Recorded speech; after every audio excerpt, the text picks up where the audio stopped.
ఖచ్చితంగా లోకేష్ సంబంధించినటువంటి ఈ ట్రాన్స్ఫర్మేషన్ ఏదైతే ఉందో చాలా అద్భుతం.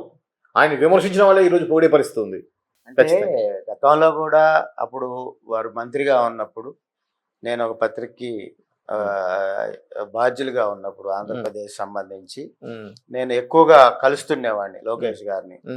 వారు ఎప్పుడు వెళ్ళినా కూడా ఆయన ఛాంబర్లో ఫోన్ పెట్టుకునేవాళ్ళు, 1-2 ఫోన్లు పెట్టుకుని ఆయన ఆ పారిశ్రామికంగా వారికి మద్దతు తెలుపుతూ ఆయా సంస్థలను ప్రోత్సహిస్తూ ఏదైతే అప్పుడు రాష్ట్రంలోకి సెల్ ఫోన్ సంస్థలు వీటిని తీసుకొచ్చేసి ఆ ఇండియాలో తయారయ్యే సంస్థలు ఇవి అని చెప్పి ఆ యొక్క సెల్ ఫోన్ చూపించేవాళ్ళు.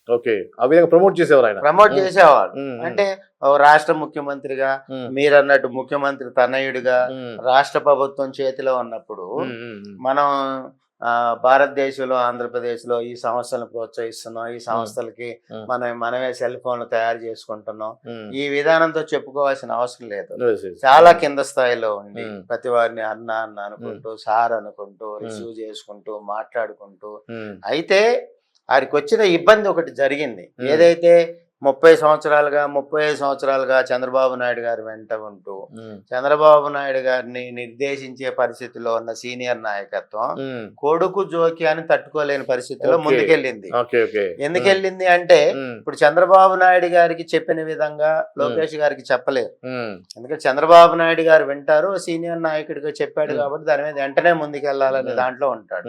అదే లోకేష్ గారి ఆలోచన ఏ విధంగా ఉండేదంటే లోకేష్ గారు వింటాడు, దాని మీద రీసెర్చ్ చేస్తారు. ఆ సమస్య ఏంటి, ఆ సమస్య ఏ విధంగా ఉద్భవించింది, అది మనకి ఎంతవరకు అవసరం, ఎంత మటుకు నష్టం, అవతల నిజంగానే తెలుగుదేశం పార్టీ వాళ్ళు ఉన్నారా, లేకపోతే ఇతర పార్టీల వాళ్ళు ఉన్నారా, ఏ వర్గాల వాళ్ళు ఉన్నారు, ఆ కార్యక్రమానికి తెలుగుదేశం పార్టీ ఎంతవరకు మద్దతు పలకాలి, ప్రభుత్వం దాని మీద ముందుకెళ్ళటం పార్టీకి నష్టమా లాభమా అనే దాని మీద ఆయన స్వతంత్రంగా ఒక నివేదిక తెప్పించుకుంటారు. ఈ పరిస్థితుల్లో సీనియర్ నాయకత్వానికి ఇబ్బంది కలిగి సీనియర్ నాయకత్వం అంతా కూడా లోకేష్ గారి మీద బురద జల్లే ప్రక్రియ చేశారు.